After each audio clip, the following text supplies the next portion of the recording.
कहानी एक लड़के से शुरू होती है जो एक अजीब से अनजान कमरे में अपनी आंखें खोलता है। धीरे धीरे जब उसे होश आता है तो वो देखता है कि एक औरत उसके ऊपर झुककर उसे देख रही है। पहले तो वो सोचता है कि शायद ये उसकी माँ है, लेकिन तुरंत उसे एहसास होता है कि ऐसा नहीं हो सकता, क्योंकि उसकी असली माँ तो इस औरत से काफी ज्यादा उम्र की थी। कंफ्यूजन में वो अपने हाथों की तरफ देखता है और पूरी तरह शॉक हो जाता है, क्योंकि वो अब एक बेबी बन चुका होता है। हालात और भी अजीब तब हो जाते हैं जब वो अपना स्टेटस चेक करता है। उसके सारे स्टैट्स वापस लेवल 1 पर चले गए होते हैं, और सबसे हैरानी की बात यह होती है कि उसका कोई नाम भी नहीं रहता। अचानक उसी कमरे में एक लंबा आदमी आर्मर पहने हुए एंट्री करता है। वो औरत उसे बहुत रिस्पेक्ट से किंग कहकर बुलाती है। वो आदमी बेबी के पास आकर उसे ध्यान से देखने लगता है। उसे देखकर लड़का मन ही मन सोचता है कि क्या ये इस दुनिया का एम्परर या कोई बड़ा रूलर है। थोड़ी ही देर बाद उस बेबी को एक प्रीस्ट के सामने ले जाया जाता है, नेमिंग सेरेमनी के लिए। उस सेरेमनी में उसका नाम नोआ रखा जाता है और उसे 13th इंपीरियल प्रिंस घोषित किया जाता है। नोआ तुरंत अपना स्टेटस फिर से चेक करता है और देखता है कि इंपीरियल प्रिंस उसकी टाइटल लिस्ट में ऐड हो चुका है। इससे ये कंफर्म हो जाता है कि वो इस एम्पायर के एम्परर का सीधा बेटा है। नेमिंग सेरेमनी खत्म होते ही एम्परर प्रीस्ट से पूछता है कि नोआ की एफिनिटी क्या है। प्रीस्ट जवाब देता है कि नोआ की एफिनिटी वाटर है और उसका असाइंड फीफ अल्मीरिया होगा, जो एक ऐसी लैंड है जहां वाटर क्लैन के बहुत से लोग रहते हैं। यह सुनकर एम्परर थोड़ा रिलीव्ड महसूस करता है। इसके बाद एम्परर प्रीस्ट से कहता है कि नोआ के पूरे स्टैट्स रिवील किए जाएं। जैसे ही प्रीस्ट स्टैट्स बताता है, कमरे में मौजूद हर इंसान शॉक हो जाता है। नोआ के हर एक स्टैट पहले से ही मैक्स आउट होते हैं और उसकी वाटर एफिनिटी एसएस रैंक तक पहुंच चुकी होती है, जबकि उसका जन्म हुए सिर्फ कुछ ही घंटे हुए होते हैं। इतनी कम उम्र में अवेकनिंग होना इस दुनिया में तभी नहीं हुआ था, इसलिए वहां मौजूद सभी लोग समझ जाते हैं कि वो किसी एक्स्ट्राऑर्डिनरी टैलेंट के जन्म के गवाह बन रहे हैं। उसी पल नोआ को एहसास होता है कि उसे एक नई लाइफ मिली है और वो री इनकारनेट होकर एक नोबल फैमिली में जन्म ले चुका है। जिस एम्पायर में वो रहता है उसे मीर एम्पायर कहा जाता है। ये वॉरियर्स की एक पावरफुल नेशन है जो ऊंचे उबड़ खाबड़ माउंटेन्स के बीच बसी हुई है। इसकी कैपिटल एक खुले प्लेन में स्थित है और ये एम्पायर इस समय गोल्डन एज में चल रही है, जहां पैसा लगातार और ज्यादा पैसा पैदा कर रहा है, जिससे कल्चर और लाइफस्टाइल काफी रिच और कलरफुल बन चुका है। इस एम्पायर के एम्परर के 10 से ज्यादा बेटे हैं, जिन्हें इंपीरियल प्रिंसेस कहा जाता है।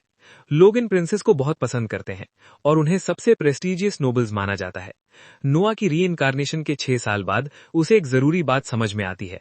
दूसरों को उसके स्टैट्स अलग अलग और बहुत ज्यादा दिखाई देते हैं, लेकिन असल में वो स्टैट्स उसके सबॉर्डिनेट्स की वजह से बूस्टेड होते हैं। जैसे उसकी एस रैंक वाटर स्किल पूरी तरह अल्मीरिया की वजह से है, जो उसे जन्म के समय असाइन किया गया फीफ है। उसके बाकी कई स्टैट बोनसेस उन मेड्स की वजह से हैं जो उसकी सर्विस करती हैं। मतलब साफ था, जितने ज्यादा सबॉर्डिनेट्स उतनी ज्यादा नोआ की पावर। उसे ये भी शक होने लगता है कि उसका लेवल कभी कैप नहीं होगा और वो एंडलेसली बढ़ता रहेगा। जब मेड्स उसे अच्छे से ड्रेस कर देती हैं तो उसे नीचे भेज देती हैं। उसके जाने के बाद मेड्स आपस में बात करती हैं और मानती हैं कि नोआ कितना अलग और स्पेशल है। उसकी उम्र के बच्चे नॉर्मली स्कूल के स्टूडेंट जैसे शरारती होते हैं, जो हर समय मस्ती और ट्रबल करते रहते हैं, लेकिन नोआ बिल्कुल अलग है। वो काम है, कंपोज्ड है और कॉलेज के मैच्योर स्टूडेंट की तरह सोचता है। लंच के समय एवेलिन नाम की एक ब्यूटीफुल मेड जो हॉस्पिटैलिटी में एक्सपर्ट है, नोआ के पास आती है और बताती है कि क्राउन प्रिंस और 4th प्रिंस उससे मिलने आए हैं। वो ये भी कहती है कि उन्होंने कहा है कि नोआ आराम से खाना खत्म कर सकता है, लेकिन नोआ जानता है कि क्राउन प्रिंस कौन होता है और वो स्कूल या कॉलेज की तरह कोई नॉर्मल सीनियर नहीं होता, इसलिए वो किसी भी हाल में उसे वेट नहीं करा सकता। वो तुरंत मेड से कहता है कि उसे उनके पास ले जाया जाए। नोआ अपने बड़े भाइयों एल्बर्ट और हेनरी से मिलने जाता है। एल्बर्ट क्राउन प्रिंस है और हेनरी 4th प्रिंस। थोड़ी फॉर्मल ग्रीटिंग के बाद एल्बर्ट बताता है कि वो उसके लिए गिफ्ट लाए हैं। उसी समय एक डरा हुआ सर्वेंट अंदर आता है, जिसके हाथ में एक स्वॉर्ड केस होता है। उस केस से एक डार्क और ऑमिनस ऑरा बाहर निकलने लगता है, जिससे पूरा कमरा हैवी और टेंस हो जाता है। एल्बर्ट सर्वेंट को केस खोलने का आदेश देता है। जैसे ही केस खुलता है, नोआ की रीढ़ में सिहरन दौड़ जाती है और उसे सोल्जर्स की चीखें सुनाई देने लगती हैं, जो एल्बर्ट से अपनी जान बचाने की भीख मांग रहे होते हैं। उन आवाजों में डर और डेस्परेशन साफ महसूस होती है और नोआ तुरंत समझ जाता है कि ये कोई हेलुसिनेशन नहीं है। एल्बर्ट नोआ से उस स्वॉर्ड को उठाने को कहता है। हालांकि नोआ बिल्कुल नहीं चाहता, लेकिन ये क्राउन प्रिंस का गिफ्ट होता है, इसलिए मना करना पॉसिबल नहीं होता। नोआ सावधानी से स्वॉर्ड उठाता है। शुरू में वो थोड़ी हैवी लगती है, लेकिन धीरे धीरे वो बैलेंस बना लेता है। इसके बाद एल्बर्ट बता, जिसे पूरे एम्पायर की सबसे स्ट्रॉन्गेस्ट तलवार माना जाता है। अब तक करीब 120 लोग सिर्फ इसे मास्टर करने की कोशिश में अपनी जान गंवा चुके हैं। जब नोआ ये सुनता है तो उसका फेस थोड़ा नर्वस हो जाता है। हेनरी ये नोटिस कर लेता है। वो नोआ से कहता है कि उसे वरी करने की जरूरत नहीं है। हेनरी समझाता है कि जो भी इंसान इस स्वॉर्ड के लायक नहीं होता, जैसे ही वो इसे उठाने की कोशिश करता है, तलवार का कर्स उसे उसी मोमेंट मार देता है। इस हिसाब से नोआ का बिना किसी प्रॉब्लम के स्वॉर्ड उठा पाना ये प्रूव करता है कि वो कम से कम कुछ हद तक इसके वर्दी जरूर है। इसके बाद एल्बर्ट नोआ की पीठ थपथपाता है और ये कहते हुए रूम से बाहर निकल जाता है कि ये एक बहुत वैल्यूएबल डेमोन्स्ट्रेशन था। एल्बर्ट के जाते ही नोआ के दिमाग में गुस्सा भर जाता है। वो सोचता है कि यह आदमी पूरे टाइम उसे टेस्ट कर रहा था, और वो भी ऐसी चीज से जो उसे आसानी से मार सकती थी। नोआ मन ही मन एल्बर्ट को गालियां देना चाहता है, लेकिन वो अपने थॉट्स को कंट्रोल में रखता है। उसे अच्छे से पता है, अगर उसने ऐसी कोई बात लाउड बोल दी तो शायद वो उसी जगह मार दिया जाएगा, इसलिए वो चुप रहना ही बेटर समझता है। जब दोनों प्रिंसेस कॉरिडोर में आगे बढ़ते हैं, हेनरी एल्बर्ट से पूछता है कि क्या नोआ के पास छोड़ना सच में सही डिसीजन था, खासकर जब वो स्वॉर्ड बहुत ज्यादा एक्सपेंसिव भी है। एल्बर्ट आराम से जवाब देता है कि इतनी ब्रिलियंट तलवार नोआ जैसे ब्रिलियंट इंसान के हाथों में होना ज्यादा सही है। इतना ही नहीं, एल्बर्ट ये भी कहता है कि नोआ जितना टैलेंटेड है, उसे उतना ही जरूरी है कि वो ये भी सीखे कि अपने ही पेट के काटने का दर्द कैसा होता है। उसी रात नोआ नोटिस करता है कि उसकी मेड जोई कुछ ज्यादा ही अनईजी लग रही है। नोआ उससे पूछता है कि क्या हुआ, लेकिन जोई पहले उसे अपनी पर्सनल प्रॉब्लम से परेशान नहीं करना चाहती और कहती है कि सब ठीक है। नोआ इंसिस्ट करता है और थोड़ी हेजिटेशन के बाद जोई आखिरकार सच बता देती है। वो कहती है कि वो कुछ टाइम ऑफ लेना चाहती है। वो नोआ को बताती है कि हाल ही में उसके होम टाउन में भयानक फ्लड आया था, जिसकी वजह से उसका पूरा फार्म बह गया। वही फार्म उसकी मां की ओनली इनकम का सोर्स था। इस वजह से जोई बहुत परेशान थी। वो सोच रही थी कि रेड लाइट डिस्ट्रिक्ट में काम करने चली जाए, क्योंकि लोगों ने उससे कहा था कि एक इंपीरियल प्रिंस की सर्वेंट रह चुकी लड़की वहां खुद को बहुत हाई प्राइस पर सेल कर सकती है। ये सुनते ही नोआ का एक्सप्रेशन बदल जाता है। वो तुरंत साफ शब्दों में कह देता है कि वो ऐसा कभी नहीं होने देगा। नोआ कहता है कि वो उसकी मां को मैंशन में जॉब देगा। उसकी मां गेट ओपनिंग और सिक्योरिटी का काम संभालेगी और वो उसे अच्छे खासे पैसे भी देगा। जोई बोलती है कि जो सैलरी नोआ ऑफर कर रहा है वो उस पोजीशन के हिसाब से बहुत ज्यादा है। इस पर नोआ और आगे बोलता है कि मैंशन के पास एक खाली हाउस भी है जहां जोई और उसकी मां साथ में रह सकती हैं। ये सुनते ही जोई खुद को रोक नहीं पाती। वो रोने लगती है और बार बार नोआ को थैंक्स कहती है, उसकी काइंडनेस और जेनरोसिटी के लिए। जोई को लगता है कि नोआ सच में बहुत अच्छा इंसान है, लेकिन नोआ अंदर से जानता है कि वो ये सब सिर्फ गुडविल की वजह से नहीं कर रहा। अगर उसकी कोई farmer servant red light district में काम करती तो ये 13th इंपीरियल प्रिंस की रेप्यूटेशन पर दाग होता। जोई उसकी सर्वेंट है और सर्वेंट होने का मतलब है कि वो लाइफ भर उसकी सर्विस करेगी। नोआ को पूरा भरोसा हो जाता है कि आज के बाद जोई कभी भी उसकी लॉयल्टी बिट्रे नहीं करेगी। इसके बाद नोआ बटलर डिलन को बुलाता है और उसे फ्लड वाली सिचुएशन के बारे में बताता है। नोआ डिलन से कहता है कि वो जोई के होम टाउन डॉसो जाए और वहां जितनी ज्यादा लैंड खरीद सकता है खरीद ले। नोआ जानता है कि डिजास्टर के बाद वहां केओस फैलेगा और बैंडिट्स उस सिचुएशन का फायदा उठाने जरूर आएंगे। वो चाहता है कि लैंड पहले ही सिक्योर कर ली जाए, इससे पहले कि हालात और खराब हों। डिलन इस ऑर्डर को सुनकर काफी सरप्राइज हो जाता है। नोआ अभी बहुत यंग है, एक स्कूल के स्टूडेंट जितनी उम्र का, लेकिन फिर भी वो इतनी शार्प प्लानिंग कर पा रहा है ऐसी सिचुएशन में जिसे उसने कभी खुद एक्सपीरियंस भी नहीं किया। असल में ये सब नोआ अपनी पास्ट लाइफ में देख चुका था, लेकिन वो ये बात किसी को बता नहीं सकता, इसलिए वो चुप रहता है और कुछ नहीं कहता। डिलन मानता है कि आइडिया बहुत अच्छा है, लेकिन वो एक सीरियस प्रॉब्लम बताता है। इतनी सारी लैंड खरीदने के लिए बहुत ज्यादा मनी चाहिए, कम से कम कई 100,000 रेन, जो इस एम्पायर की करेंसी है। नोआ को रियलाइज होता है कि उसने फाइनेंस वाला पार्ट ठीक से नहीं सोचा। वो कुछ टाइम सोचता है और फिर डिसीजन लेता है कि कैपिटल के साउथ में जो लैंड उनके पास है उसे सेल कर दिया जाएगा।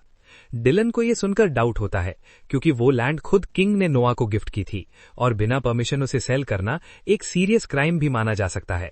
लेकिन नोआ डिलन को काम करता है और कहता है कि किंग के एंगर या पनिशमेंट की चिंता ना करें, इस डिसीजन की पूरी रिस्पॉन्सिबिलिटी वो खुद लेगा। नोआ कहता है कि नोबल होने का मतलब यही होता है, खुद सैक्रिफाइस करना ताकि दूसरों की लाइफ इजी और सेफ बन सके। डिलन उन वर्ड्स का मतलब समझ जाता है। वो नोआ को थैंक्स कहता है, क्योंकि उसका होम टाउन भी जोई वाला ही है, इसलिए वो दिल से ग्रेटफुल महसूस करता है। अगले ही दिन नोआ फंड्स लिक्विडेट करवा लेता है और जितनी ज्यादा लैंड पॉसिबल हो उसे खरीदने की तैयारी में लग जाता है। उस मोमेंट नोआ पूरी तरह रेडी होता है, एक फ्यूचर रूलर की तरह सोचने के लिए। जब नोआ खुद जाकर जमीन इंस्पेक्ट करने के लिए रेडी हो रहा होता है, लेकिन तभी उसे एक अनएक्सपेक्टेड विजिट मिलती है। उसका भाई हेनरी उससे मिलने आ जाता है। हेनरी नोटिस करता है कि नोआ अपने साथ लेवायथन स्वॉर्ड भी ले जा रहा है। वो तुरंत पूछता है कि वो तलवार साथ क्यों ले जा रहा है। नोआ उसे बताता है कि कुछ टाइम पहले उसे उस स्वॉर्ड से किसी तरह की पावर महसूस हुई थी, लेकिन उसके बाद कुछ भी महसूस नहीं हुआ, इसीलिए वो डोसो पहुंचकर उसे टेस्ट करना चाहता है। हेनरी फिर नोआ को लेवायथन के बारे में एक जरूरी बात बताता है। वो कहता है कि स्वॉर्ड की अपनी एक विल है, ये सिर्फ उसी इंसान की बात मानती है जिसे ये अपना ट्रू मास्टर मान ले। ये सुनते ही नोआ समझ जाता है कि उसे किसी तरह इस स्वॉर्ड की रिकॉग्निशन अर्न करनी होगी। अभी लेवायथन एक मैड डॉग की तरह है, जिसे कंट्रोल करने के लिए एक स्ट्रांग मास्टर चाहिए। हेनरी नोआ को वार्न करता है कि अगर वो स्वॉर्ड साथ ले जाना चाहता है तो ले जा सकता है, लेकिन सही टाइमिंग से पहले उसका यूज नहीं करना चाहिए, नहीं तो ये तलवार उसे खुद भी मार सकती है। इतना कहकर हेनरी वहां से चला जाता है। कुछ ही देर बाद नोआ और उसकी टीम डोसो पहुंचती है। वहां पहुंचते ही वो देखते हैं कि फ्लड ने पूरे एरिया को एक डेसोलेट मेसलैंड बना दिया है। चारों तरफ तबाही फैली हुई होती है, टूटे हुए घर, बर्बाद खेत और कीचड़ से भरी जमीन। इस हालत को देखकर वो अंदाजा लगाते हैं कि ज्यादातर लोगों के घरों के साथ साथ उनके लैंड डीड्स भी फ्लड में बह गए होंगे। इसका मतलब ये होता है कि अब जमीन गवर्नमेंट ऑफिस के ऑफिशियल रिकॉर्ड्स के हिसाब से ही खरीदी जा सकती है। डिलन और जोई ये देखकर हैरान रह जाते हैं कि उनसे कई दशक छोटा एक बच्चा सिर्फ एक नजर में इतना सब समझ गया। नोआ शांति से कहता है कि इसमें कुछ स्पेशल नहीं है, ये बस सिंपल लॉजिक है। इसके बाद नोआ और जोई मिलकर जमीन सर्वे करने लगते हैं। तभी उनकी नजर पड़ती है कि एम्पायर के केटरर्स कुछ विलेजर्स को खाना बांट रहे हैं। नोआ भी एक बोल लेकर खाना टेस्ट करता है और तुरंत समझ जाता है कि ये खाना बेहद खराब है, यहाँ तक कि थोड़ा स्पॉइल्ड भी लग रहा होता है। एक विलेजर नोआ की बात सुन लेता है और कहता है कि उन्हें कंप्लेन नहीं करनी चाहिए, क्योंकि इतनी फूड मिलना भी किस्मत की बात है। ये सुनकर नोआ को बहुत गुस्सा आता है।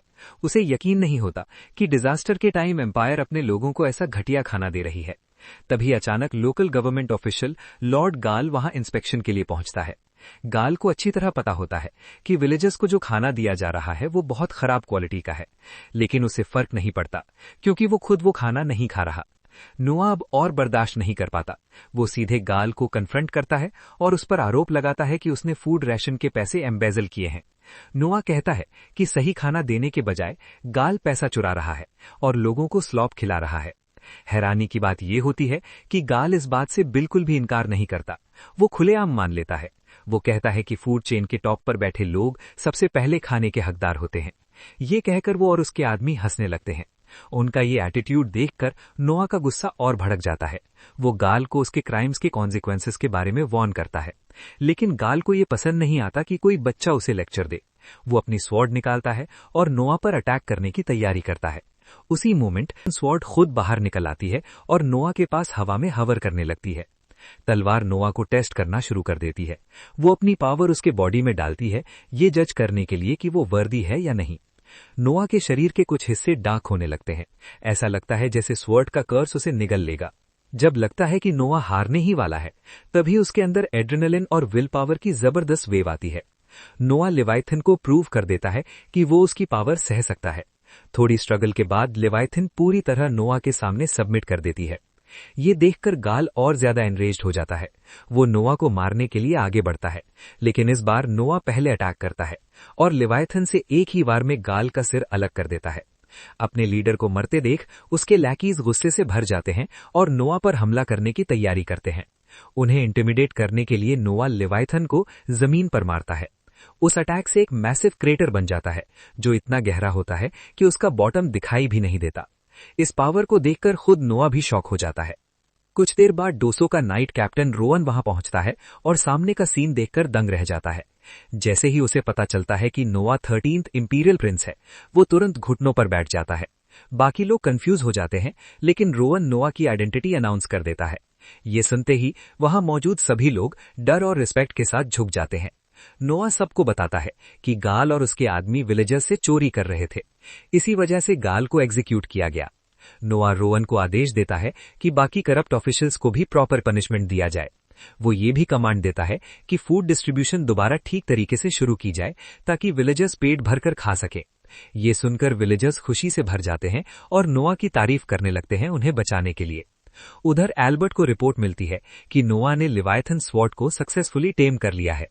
एल्बर्ट हल्की सी स्मर्क करता है और समझ जाता है कि नोआ उससे कहीं ज्यादा यूजफुल साबित हो सकता है जितना उसने सोचा था। बाद में नोआ अपने फादर से मिलता है। उसे लगता है कि गिफ्टेड लैंड बेचने की वजह से उसे पनिशमेंट मिलेगी, लेकिन इसके उलट एम्परर उसे थैंक्स कहता है। वो समझाता है कि नोआ की वजह से बैंडिट्स फ्लड का फायदा नहीं उठा पाए। एम्परर इस बात से भी खुश होता है कि नोआ ने लिवायथन को मास्टर कर लिया। जब नोआ के स्टैट्स दोबारा चेक किए जाते हैं तो पता चलता है कि उसकी वाटर स्किल ट्रिपल रैंक तक बढ़ चुकी है। ये सब उन सबॉर्डिनेट्स की वजह से होता है जो उसने डोसो में मदद करके हासिल किए थे। ये देखकर एम्परर बेहद इंप्रेस हो जाता है और नोआ से कहता है कि वो आगे भी इसी तरह अपनी पावर और पोजीशन का यूज करता रहे। एम्पायर के लिए नए टैलेंट्स खोजने की बात होती है और नोआ खुशी से इसके लिए अग्री कर लेता है। अगले दिन नोआ रेड स्ट्रीट पर मौजूद एक छोटे से लोकल डाइनर में जाता है। वहां वो एक फेमस स्ट्रीट सिंगर को ढूंढने आता है जो अक्सर उसी जगह परफॉर्म करती है। डाइनर में घुसते ही नोआ एक खाली सीट देखता है और वहां बैठकर चुपचाप पूरे माहौल को ऑब्जर्व करने लगता है। थोड़ी देर बाद एक पिंक हेयर वाली लड़की आगे आती है और कस्टमर्स के सामने गाना शुरू करती है। जैसे ही वो गाना गाती है, नोआ को उसके बारे में सुनी हुई र्यूमर्स याद आ जाती हैं और उसे याद आता है कि उसका नाम अलीशे है। नोआ ध्यान से उसकी सिंगिंग सुनता है। उसे लगता है कि उसकी आवाज बिल्कुल भी खराब नहीं है, लेकिन उसकी सिंगिंग टेक्निक में अभी काफी इंप्रूवमेंट की जरूरत है। फिर भी ये साफ नजर आता है कि वो गाने को सीरियसली लेती है। वो सिर्फ फन के लिए नहीं गा रही, वो अपने टैलेंट के दम पर सरवाइव करना चाहती है। हर नोट में उसकी मेहनत साफ छलकती है।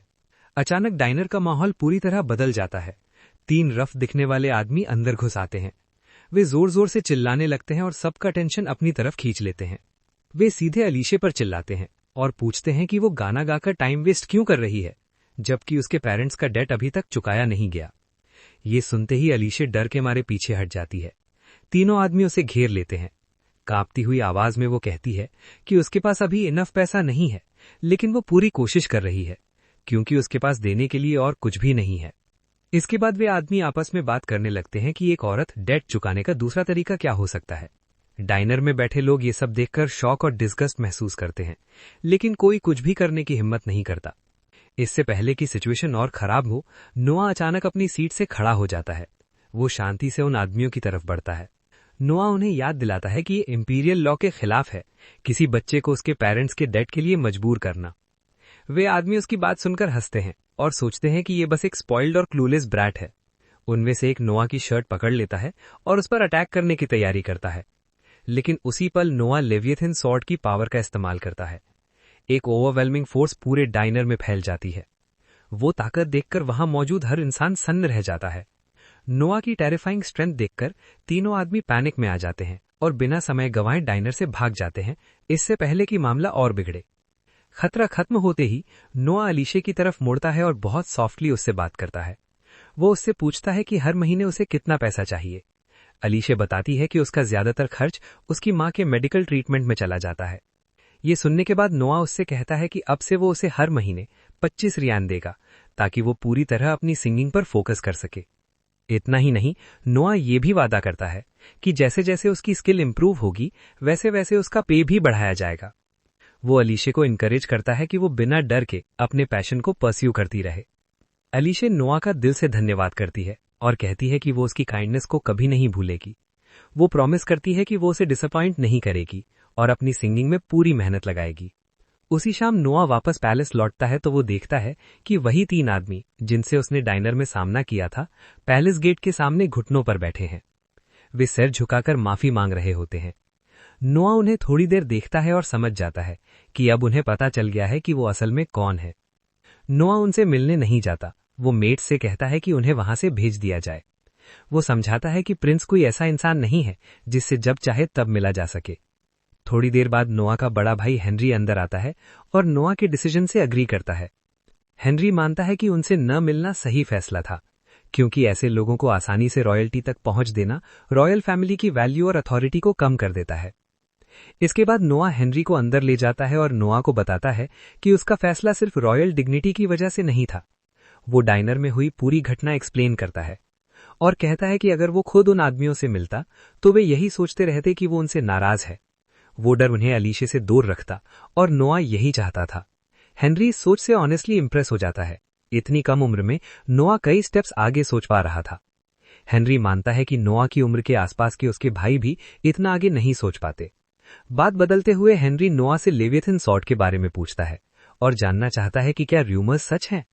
नोआ कंफर्म करता है कि उसने लेवियथन को मास्टर कर लिया है और कहता है कि यह सब हेनरी की एडवाइस की वजह से पॉसिबल हुआ। इसे प्रूव करने के लिए नोआ लेवियथन सॉर्ड को अपने सामने बुला लेता है।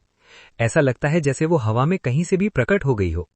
ये देखकर हेनरी पूरी तरह शॉक हो जाता है, क्योंकि उसे पता ही नहीं था कि लेवियथन सॉर्ड ऐसा भी कर सकती है।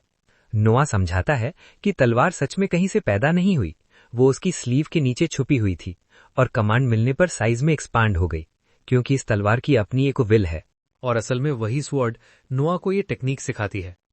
हेनरी ये सुनकर मान लेता है कि उसने कभी सोचा भी नहीं था कि ऐसी कोई चीज पॉसिबल हो सकती है। वो नोआ की तारीफ करता है कि उसने इतनी रेयर और यूनिक बात डिस्कवर कर ली। कुछ समय बाद पैलेस के बाहर वही 3 आदमी फिर से नोआ को इंतजार कर रहे होते हैं। जैसे ही उनमें से एक नोआ को देखता है, वो अचानक अटैक करने की कोशिश करता है, लेकिन नोआ बस अपनी पावर का थोड़ा सा हिस्सा रिलीज करता है। इतना करते ही वो आदमी डर के मारे पीछे हट जाता है और कांपते हुए माफी मांगने लगता है। हेनरी कंफ्यूज होकर नोआ से पूछता है कि उसने अभी क्या किया। नोआ कामली समझाता है कि उसने सिर्फ स्वॉर्ड की पावर का यूज करके उन्हें इंटिमिडेट किया है। उसी शाम नोआ को एक रॉयल बॉल में इनवाइट किया जाता है। जब वो हॉल में एंटर करता है तो वहां मौजूद हर इंसान तालियां बजाने लगता है। उसके पास खड़े एक लॉर्ड, जिसका नाम रेडॉक होता है, नोटिस करता है कि नोआ की वेस्ट पर कुछ बंधा हुआ है। नोआ कंफर्म करता है और बताता है कि वो लेवाइथन स्वॉर्ड है, जो उसे खुद क्राउन प्रिंस ने गिफ्ट की थी। ये सुनते ही पूरा हॉल शॉक में आ जाता है।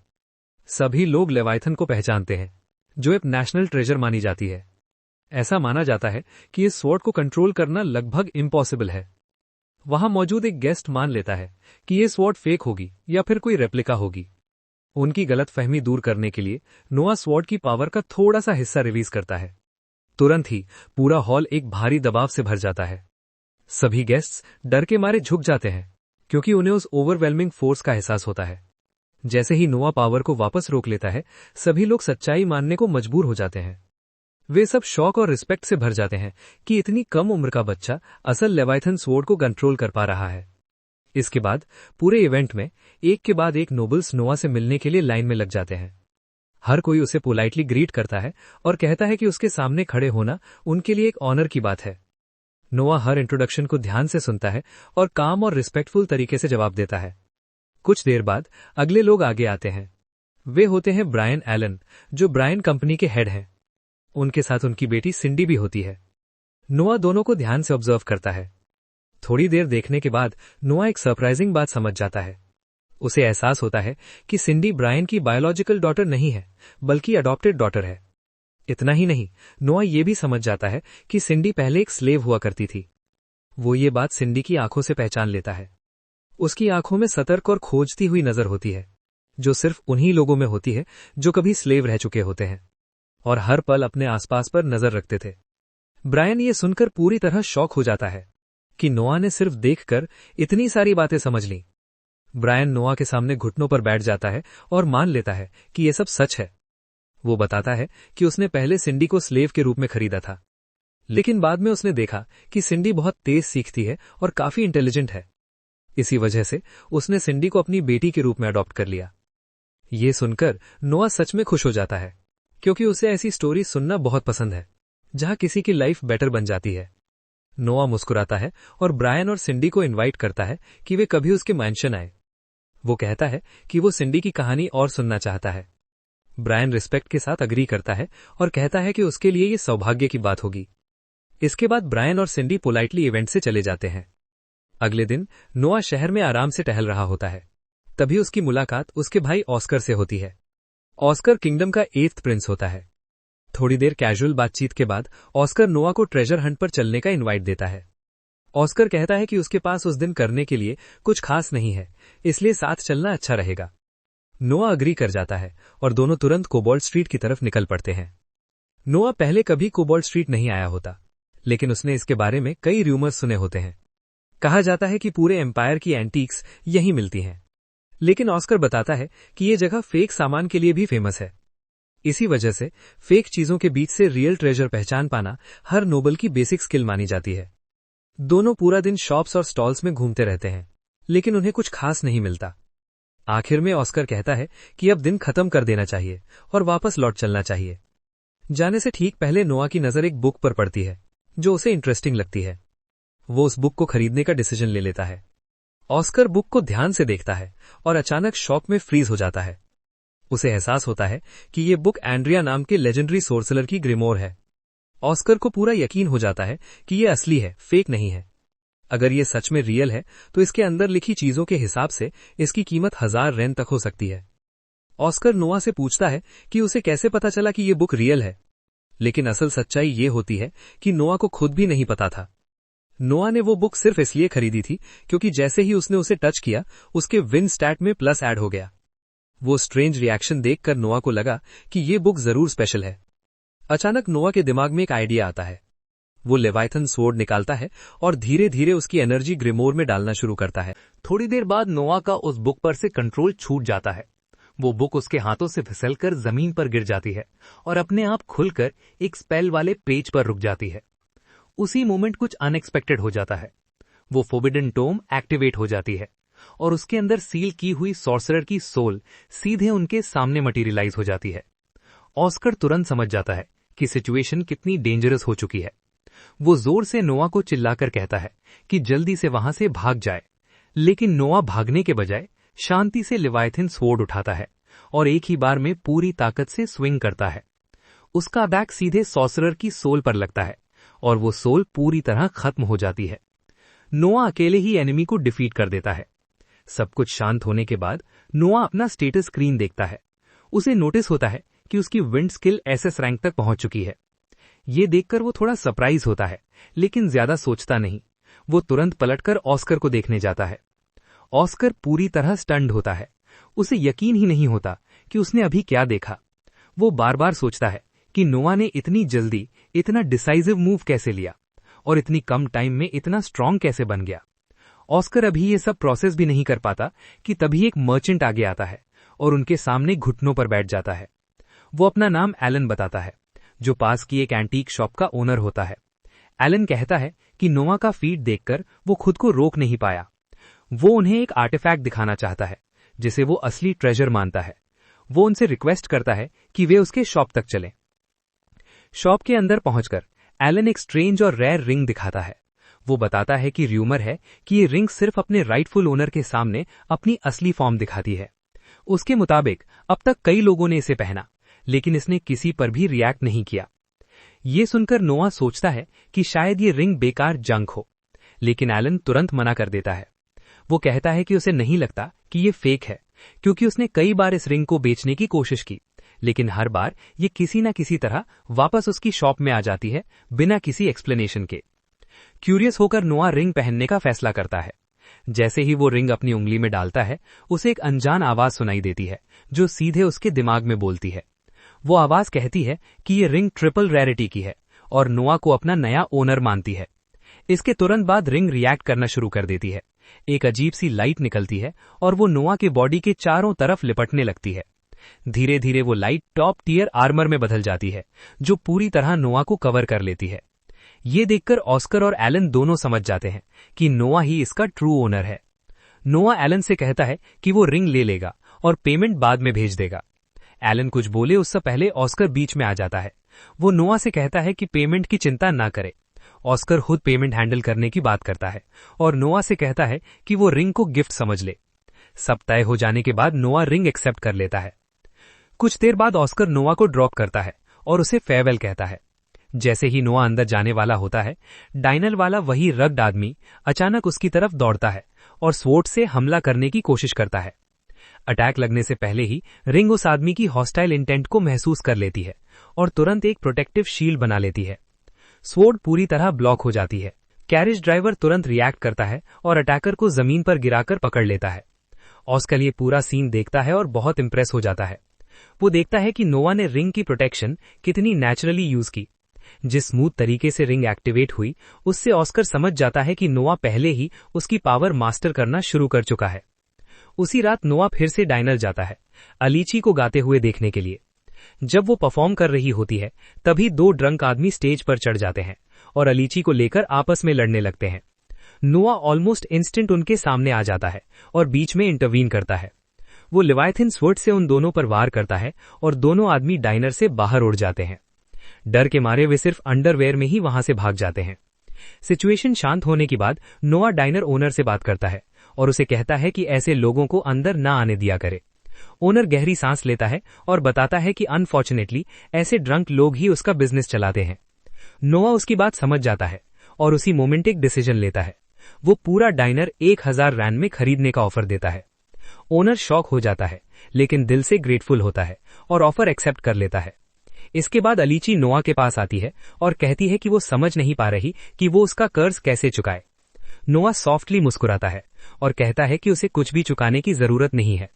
वो बस यही चाहता है कि अलीची गाना जारी रखे क्योंकि वो उसकी पोटेंशियल देख सकता है। नोआ चाहता है कि वो अपनी पूरी लाइफ म्यूजिक को डेडिकेट करे। अलीची वार्म स्माइल के साथ अग्री करती है। नोआ वापस अपनी सीट पर बैठ जाता है और पूरी रात शांति से अलीची की एंजेलिक आवाज सुनता रहता है। उसकी आवाज पूरे डाइनर को भर देती है। यहीं दूसरा एपिसोड खत्म होता है। एपिसोड की शुरुआत सुबह के समय होती है जब नोआ अपने कमरे में होता है और मेड दूसरे दिन की शुरुआत के लिए तैयार कर रही होती हैं। माहौल काफी शांत और रॉयल फील वाला होता है। तभी एटमो ये आती है और नोआ को बताती है कि उससे मिलने कोई विजिटर आया है। वो डेड मार्ली है जो होल जॉय का गवर्नर जनरल है। वो आदमी नोआ को थीप से जुड़ा हुआ है और उससे मिलना चाहता है। नोआ इवलिन से कहता है कि वो उसे अंदर ले आए और वो खुद तुरंत वहां पहुंच जाएगा। ये भी बताया जाता है कि रॉयल फैमिली के मेंबर्स को एक्सपीरियंस देने के लिए उन्हें एक थीव दी जाती है ताकि वो स्टेट एडमिनिस्ट्रेशन सीख सके। इस वजह से उस इलाके के लोग प्रिंस को ही अपना राजा मानते हैं। डैड मार्ले जो अल्मारिया में पैदा हुआ था और अब होल जॉय में काम कर रहा है, जब वो नोआ से मिलता है तो नोआ उसका अच्छे से स्वागत करता है। ये उनकी दूसरी मुलाकात होती है क्योंकि करीब 1.5 साल पहले जब सम्राट ने डैड को गवर्नर जनरल अपॉइंट किया था तब उसने खुद को नोआ से इंट्रोड्यूस किया था। डैड को होल जॉय में फ्लड्स को कंट्रोल करने की रिस्पॉन्सिबिलिटी दी गई थी। होल जॉय एक बहुत फर्टाइल ग्रेन प्रोड्यूसिंग रीजन है जो एक बड़ी नदी के मोड़ पर बसा हुआ है और अक्सर फ्लड्स की प्रॉब्लम झेलता है, लेकिन हालात बिल्कुल भी अच्छे नहीं हैं। सम्राट को उम्मीद थी कि डैड इस रीजन को स्टेबल बना देगा, लेकिन उसे कोई फंडिंग नहीं दी गई और बिना पैसों के कोई भी काम पॉसिबल नहीं होता। मिनिस्ट्री ऑफ इंटीरियर लगातार वेरिफिकेशन और पेपर वर्क के नाम पर डिले करती रहती है। ये सब सुनने के बाद नोवा डैड से कहता है कि वो उसके साथ फाइनेंस मिनिस्टर मैवरिक से मिलने चले ताकि करंट सिचुएशन के बारे में साफ साफ बात की जा सके। जब डैड मैवरिक को बताता है कि पहले से एलोकेटेड फंड्स का ट्रांसफर रोक दिया गया है तो मैवरिक नोआ को बिल्कुल सीरियस नहीं लेता। वो उसे एक छोटा बच्चा समझता है और इग्नोर कर देता है। उसे लगता है कि नोआ अभी स्टूडेंट जैसा है जिसे रियल एडमिनिस्ट्रेशन की समझ नहीं होगी। मैवरिक समझाता है कि पिछले साल फिर से फ्लड्स आए थे जिससे सम्राट बहुत दुखी हुए थे, इसलिए उन्होंने पूरे 1 साल के लिए होल जॉय को टैक्स से एग्जेम्प्ट कर दिया था। मैवरिक का कहना है कि इस एग्जेम्पशन की वजह से बाकी रीजन से एक्स्ट्रा टैक्स रेवेन्यू आया है और मिनिस्ट्री मानती है कि उस पैसे का यूज किसी और पर्पस के लिए किया जाना चाहिए। नोवा तुरंत समझ जाता है कि उसे अंडर एस्टिमेट किया जा रहा है। टैक्स एग्जेम्पशन सम्राट का एक काइंड डिसीजन था क्योंकि फ्लड्स की वजह से लोगों के पास पैसे नहीं बचे थे, लेकिन वो कोर प्रॉब्लम का सोल्यूशन नहीं था। फिर भी मैवरिक ऐसे बात कर रहा है जैसे सरप्लस मनी मौजूद हो। जब मैवरिक देखता है कि नोवा पूरी सिचुएशन को समझ रहा है तो वो सच्चाई रिवील करता है। वो कहता है कि वो पैसे भेज नहीं सकता क्योंकि उस पैसे से सम्राट के लिए एक समर रेजिडेंस बनाई जा रही है। उसका तर्क ये होता है कि सम्राट अब जवान नहीं रहे हैं और उन्हें कैपिटल की गर्मी से बचने के लिए एक ठंडी जगह चाहिए, और क्योंकि ये सब सम्राट के लिए है इसलिए इसे सबसे ज्यादा प्रायोरिटी दी जानी चाहिए। शानदार रॉयल पैलेस बनाने की बात होती है जिसके लिए बहुत ज्यादा फंड्स चाहिए होते हैं। ये सुनकर नोआ उसे वहीं चुप करा देता है और कहता है कि वो रॉयल फैमिली के खिलाफ बहुत बड़ा अपराध कर रहा है। नोआ साफ कहता है कि फ्लड से प्रभावित रीजन को तुरंत पैसे चाहिए ताकि काउंटर मेजर्स लिए जा सके, और उसके पिता इतने मूर्ख नहीं है कि देश का एक हिस्सा मुश्किल में हो और वो उसी समय पैलेस बनवाए। नोआ सख्त आवाज में कहता है कि पैसे सही तरीके से डिस्ट्रीब्यूट किए जाए वरना वो खुद ही मामला एम्परर तक लेकर जाएगा। ये सुनकर मैवरिक पूरी तरह शॉक हो जाता है और डर जाता है। वो तुरंत माफी मांगता है और कहता है कि वो पैसे तुरंत होल जॉय भेज देगा। डैड ये देखकर बहुत इंप्रेस्ड होता है कि नोआ ने बिना एक कदम चले फाइनेंस मिनिस्टर को झुका दिया।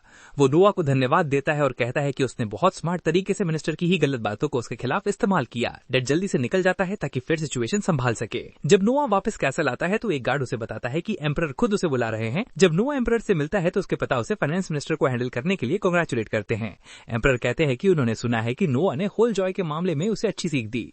नोआ हैरान हो जाता है कि एम्परर को इतनी जल्दी सब कुछ कैसे पता चला। एम्परर मुस्कुराकर कहते हैं कि इन्फॉर्मेशन एक वेपन है जिसे हमेशा शार्प रखना चाहिए।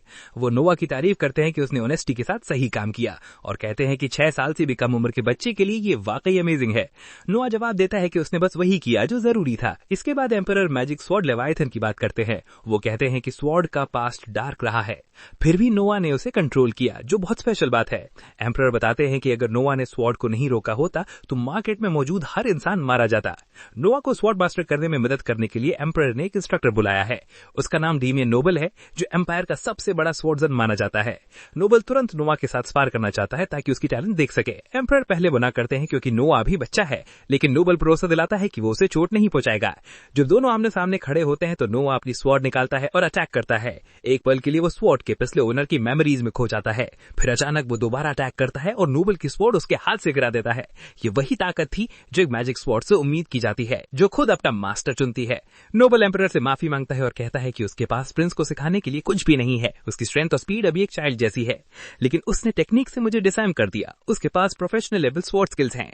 ऐसे में उसे ट्रेन करने का दावा करना एरोगेंस होगा। मैं पूरी तरह हार गया। एम्परर हंसते हैं और नोआ से कहते हैं कि वो उसे इस साल के नाइट सिलेक्शन एग्जाम का सुप्रीम जज अपॉइंट कर रहे हैं, क्योंकि उससे बेहतर इस काम के लिए कोई नहीं है। नोआ कहता है कि वो ये ड्यूटी सही से निभाएगा और अपने मन में सोचता है कि ये एग्जाम हर साल होता है जिसमें पूरे एम्पायर से पार्टिसिपेंट्स आते हैं।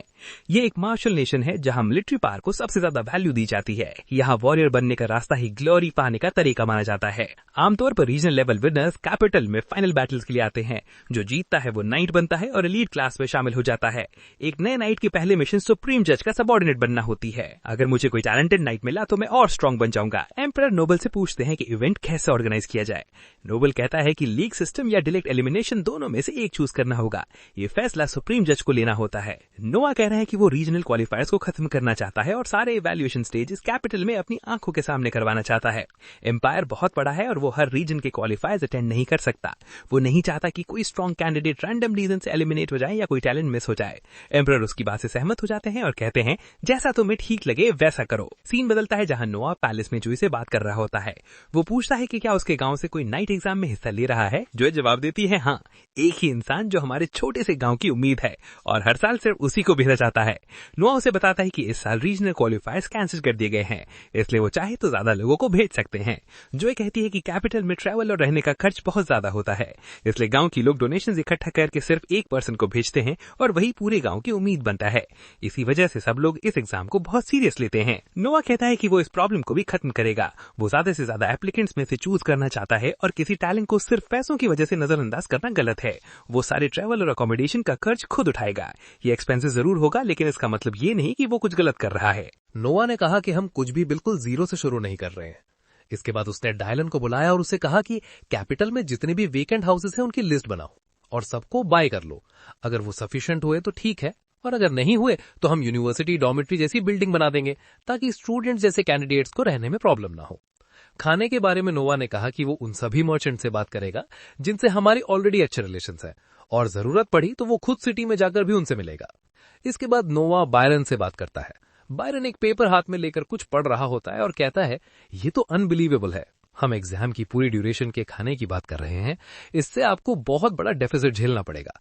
ये कोई पर्सनल रिक्वेस्ट नहीं है तेरे पे प्रिंस की, क्योंकि मर्चेंट्स पीटी में पैसा गिफ्ट नहीं करते। ऐसा लगता है जैसे पैसा अरेंज करना ही मेरा कोर जॉब बन गया है। बायरन हैरानी से आगे कहता है आपकी उम्र का एक लड़का इन सारी चीजों को समझता है, और वो भी एक नोबल होकर, यह आपसे एक्सपेक्टेड भी है। नोआ फिर उसे कामली समझाता है कि वो असल में क्या चाहता है। पैलेस में एक रिक्रूटमेंट एग्जाम होने वाला है और मैं एक लड़की को पैलेस में इंट्रोड्यूस करना चाहता हूँ। अगर पैलेस के अंदर मेरा सपोर्ट होगा तो मुझे हर नई इन्फॉर्मेशन सबसे पहले मिलेगी, और अगर उसे एम्परर की कॉन्सर्ट के रूप में रात पैलेस में रहने का ऑर्डर मिला तो उसका इन्फ्लुएंस बहुत बड़ा होगा। लेकिन वो लड़की वही होनी चाहिए जो मुझे पसंद हो, और मैं खुद उसकी गारंटी दूंगा ताकि वो पूरी तरह मेरी अप्रूवल से आई हो। बायरन उसे धन्यवाद देता है और कहता है मैं ऐसी लड़की चूज करूंगा जो आपके स्टेटस, काइंडनेस और शार्प थिंकिंग के लायक हो। मेरे जैसे एडमी के लिए आपको सबसे ऊपर रखना मेरे लिए सम्मान की बात है। मैं अपनी शॉप के साइन पर 13वें प्रिंस का क्रेस्ट लगाना चाहता हूँ। नोआ उसे साफ कहता है तुम पूरी तरह मेरी सर्विस में रहोगे, लेकिन ये याद रखना कि मैं बिट्रेयल को कभी फॉरगिव नहीं करता। इसके बाद नोवा खुद से बात करता है और कहता है, बायरन को सबऑर्डिनेट एक्सेप्ट करने से मेरी स्टैटिस्टिक्स बढ़ गई हैं। अगर मैं इसी तरह आगे बढ़ता रहा तो मैं बहुत ज्यादा स्ट्रांग बन जाऊंगा। तभी अचानक उसे महसूस होता है कि उसकी स्टैटिस्टिक्स गिर गई हैं। वाटर के लिए एसएस सिंबल नीचे आ गया था। वो सोचता है क्या अलमारिया में कुछ हुआ है। नोआ जो इसे कहता है कि वो एम्परर से मिलने जा रहा है और ड्राइवर को तुरंत पैलेस चलने को कहें। पैलेस पहुंचते ही एम्परर उससे पूछता है, तुम्हें अलमारिया में बदलाव के बारे में कैसे पता चला? क्या तुमने साइंस नोटिस किए थे? नोआ जवाब देता है, जिन बातों की तरफ वो साइंस इशारा कर रहे थे वही अब सच में हो चुका है। तभी एक सर्वेंट आकर एम्परर को कुछ बताता है। एम्परर नोआ की तरफ देखकर कहता है, हैरानी की बात है, अलमारिया में रिबेलियन शुरू हो गया है। एम्परर नोआ से उसका असेसमेंट पूछता है। नोआ मन ही मन सोचता है कि मेरी एसएस रेटिंग एस में आ गई है। देखने में ये आधी लगती है, लेकिन असल में ये सिर्फ कई लेवल्स में से एक रैंक नीचे आई है। नोआ एम्परर से कहता है, मुझे लगता है भी रिबेलियन स्मॉल स्केल पर है। एम्परर जवाब देता है, रिपोर्ट के अनुसार रिबेल्स की संख्या करीब 5000 है। ये ज्यादा नहीं है और ये तुम्हारी फीफ के अंदर आता है। क्या तुम खुद इसे खत्म करना चाहते हो? नोआ जवाब देता है, अनफॉर्चुनेटली मुझे नहीं लगता कि ये पॉसिबल है। मैं अभी बहुत यंग हूं, मेरे पास कोई कॉम्बैट एक्सपीरियंस नहीं है और मुझे नहीं पता सोल्जर्स मेरी बात सुनेंगे या नहीं। इस रिबेलियन को दबाने के लिए किसी प्रिंस को भेजना जरूरी है। मैं सजेस्ट करता हूं कि मेरे किसी बड़े भाई को भेजा जाए। एम्परर कहता है, ये जवाब मुझे तुमसे एक्सपेक्टेड नहीं था। तुमने सिचुएशन को ऑब्जेक्टिवली देखा और फिर मना किया। मैं तुम्हारे जजमेंट का रिस्पेक्ट करता हूं और किसी और को चूज करूंगा। क्या तुम किसी को नॉमिनेट करना चाहते हो? नोआ कहता है, प्रिंसेस में से मुझे लगता है हेनरी सबसे सूटेबल है। रीजन पूछने पर नोआ समझ आता है, रिबेल्स की संख्या कम है, ऐसे में ट्रेडिशनल तरीका डायरेक्ट सप्रेशन होता है और हेनरी मेरे भाइयों में सबसे वाइज है। मुझे लगता है वो इस मिशन को पूरा कर सकता है। एम्परर मान जाता है और सर्वेंट्स को हेनरी को बुलाने का ऑर्डर देता है। सीन बदलता है जहां हेनरी और नोवा साथ में होते हैं। हेनरी नोवा से कहता है कि उसने गोल्डन अपॉर्चुनिटी वेस्ट कर दी। एम्पायर एक वॉरियर नेशन है। आज बैटल्स में बड़ी अचीवमेंट फ्यूचर में तुम्हारे लिए बहुत फायदेमंद होती। नोआ जवाब देता है कि वो इतने सडन असाइनमेंट के लिए प्रिपेयर्ड नहीं है। हेनरी कहता है कि नोआ हमेशा की तरह काम और कंपोज्ड है। तभी अचानक तलवार चमकने लगती है जो सिग्नल देती है कि अलमारिया के रिबेल्स के पास पहुंच चुके हैं। नोआ ड्राइवर को कैरेज रोकने का ऑर्डर देता है। वो सोचता है, लेवियाथन ने रिएक्ट किया है, वो मुझे टारगेट कर रहे हैं। मैं अपने भाई को इस डेंजर में नहीं डाल सकता। नोआ कैरेज से बाहर निकलता है। अलमारिया के रिबेल्स अपनी पावर से उस पर अटैक करते हैं, लेकिन वो फेल हो जाते हैं और वो उन्हें डिफीट कर देता है। हेनरी कहता है, तुम कुछ ही दिनों में पहले से ज्यादा स्ट्रांग हो गए हो। मैंने सुना था रिबेल आईडी कैवलरी पर डिपेंड करती है, लेकिन लगता है उनके पास ऐसे लोग भी हैं। काश हम इन्हें इंटेरोगेट कर पाते। नोआ बताता है कि उसने मारने के बजाय सिर्फ कट करके अनकॉन्शियस किया है। उसने लेवियाथन की इंटिमिडेशन पावर यूज की क्योंकि ऐसे लोग सुसाइड भी कर सकते हैं। हेनरी कंफर्म करता है कि वो सब अभी सांस ले रहे हैं। फिर वो कहता है, लेकिन ज्यादा इंपॉर्टेंट बात यह है, क्या तुमने कैवलरी कहा? अलमारिया के पास तो वॉर हॉर्सेस की सफिशिएंट सप्लाई ही नहीं है। अगली सुबह बाबरा नोआ से पूछती है, क्या तुमने यूनिस को समन किया है? नोआ ने जवाब दिया, हाँ। इसके बाद उसने उसे साफ इंस्ट्रक्शन दिया कि तुम अपना ट्रेड अलमारिया के आसपास के रीजन में ही करोगे। अगर तुमने इस बात का एक शब्द भी किसी को बताया तो खुद को मरा हुआ समझना। अलमारिया में रिबेलियन चल रहा है और मुझे बताया गया है कि कैवलरी उनकी पावर का मेन सेंटर है। नोआ ने आगे कहा, यहाँ 10,000 राइन्स हैं। इनका यूज करके तुरंत मेरी थीफ के अंदर मौजूद सारे हॉर्सेस बाय कर लो। बायरन ने पूछा, क्या मुझे रेगुलर फूड रेशंस भी खरीदने चाहिए? नोआ ने जवाब दिया, नहीं, इंसानों के खाने की कोई जरूरत नहीं है। नोआ ने समझाया कि वॉर हॉर्सेस अलमारिया में ब्रीड नहीं किए जाते। जैसा मेरे भाई हेनरी ने बताया, रिबेल्स के हॉर्सेस बाहर से खरीदे गए हैं और वो सिटीजन से लिमिटेड मात्रा में ही चुरा सकते हैं। बायरन ने सोचा और कहा, अगर हम सोल्जर्स के फूड राशंस कट कर देंगे तो वो लूट करना शुरू कर देंगे। नोआ ने मन ही मन उसकी समझदारी को सराहा और कहा, स्मार्ट आइडिया, तुरंत शुरू करो। बायरन पैसे लेके तुरंत वहां से निकल गया। बायरन के जाने के बाद नोआ ने खुद से कहा, इससे मेरे भाई के लिए बैटल आसान हो जाएगी। उसकी प्लानिंग अब ज्यादा स्मूथ चलेगी। और इसी के साथ आज का एपिसोड खत्म होता है। अगर आपको ये वीडियो पसंद आया हो तो चैनल को सब्सक्राइब करना न भूलें और बेल बटन एक्टिवेट करें ताकि आपको सभी अपडेट्स टाइम पे मिलते रहें।